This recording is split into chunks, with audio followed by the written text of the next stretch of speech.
Assalamualaikum warahmatullahi wabarakatuh. Selamat malam. Perkenalkan saya Alfi Fauzia dengan NIM 192231002 yang akan mempresentasikan hasil review jurnal saya pada topik 24 Hour Food Recall dengan berjudul Animal and Plant Protein Food Shorts in Indonesia Differ Across Socio-Demographics, Group Socioculture, Research in Protein Transition in Indonesia and Malaysia.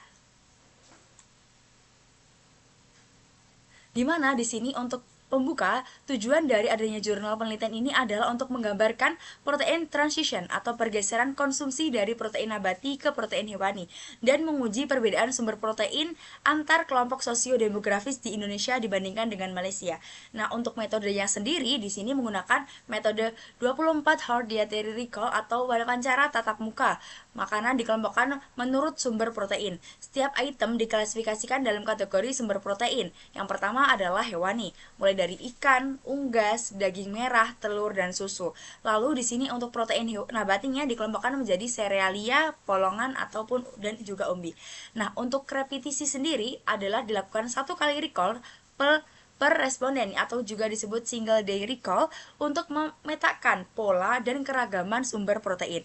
Nah, selanjutnya untuk jumlah sampel sendiri di sini diambil untuk para usia lebih dari 18 tahun, di mana untuk warga Indonesia diambil 1.665 responden dan juga untuk warga Malaysia diambil 1.604 responden, di mana jumlah ini digunakan dengan metode multi stakeholder sampling begitu.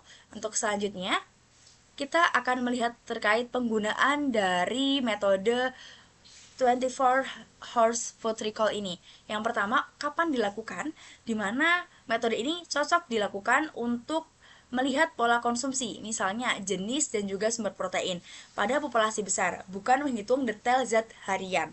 Lalu digunakan untuk mengsurvei lintas negara, yaitu Indonesia sampai Malaysia, untuk membandingkan konsumsi protein antar kelompok sosiodemografis.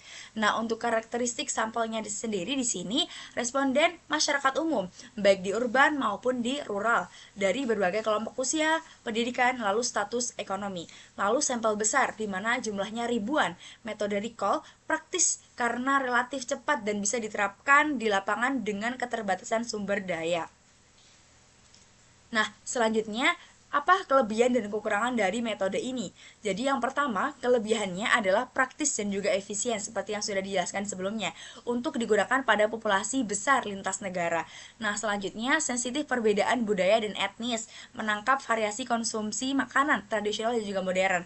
Lalu ada beban responden rendah yang dimana cukup menceritakan makanan selama 24 jam terakhir. Lalu tidak mengubah pola makan karena hanya metodenya wawancara. Nah, di sini kekurangannya apa saja sih?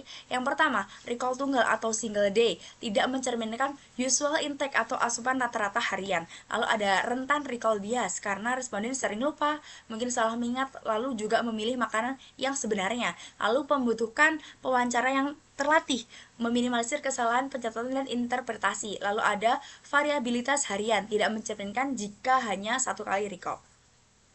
Nah, selanjutnya kita akan melihat analisis data dari jurnal yang kita ambil. Yang pertama adalah kita lihat di sini ada distribusi presentasi frekuensi konsumsi protein berdasarkan sumber pangan di Indonesia dan juga Malaysia. Nah, di sini dapat dilihat bahwa data recall makanan dikelompokkan ke sumber protein hewani maupun nabati. Lalu di sini hitung frekuensi kemunculan berupa persentase tiap sumber protein dianalisis dengan metode ANOVA dan GLM menurut sosiodemografi serta uji p-value untuk melihat signifikan perbedaan, yaitu p-value kurang dari 0,05 yang dianggap bermakna. Lalu di sini disajikan berupa tabel dan juga grafik persentase dilengkapi dengan p-value untuk menunjukkan perbedaan antara kelompok yang signifikan, di mana Indonesia untuk protein nabatinya di angka 65,4% dan juga untuk angka hewaninya di angka 34,6%. Dan untuk Malaysia sendiri antara protein nabati dan juga hewani sama-sama 50%. Nah, selanjutnya untuk validitas dan reabilitas. Validitas cukup baik untuk menggambarkan jenis dan pola makanan yang dikonsumsi, terutama bila menggunakan multiple pass interview. Reabilitas meningkatkan bila dilakukan berulang lebih dari 2 sampai 3 kali, termasuk weekday dan weekend. Nah, keterbatasannya di sini adalah single recall day, yang dimana hanya memberikan gambaran snapshot, tidak mencerminkan usual intake.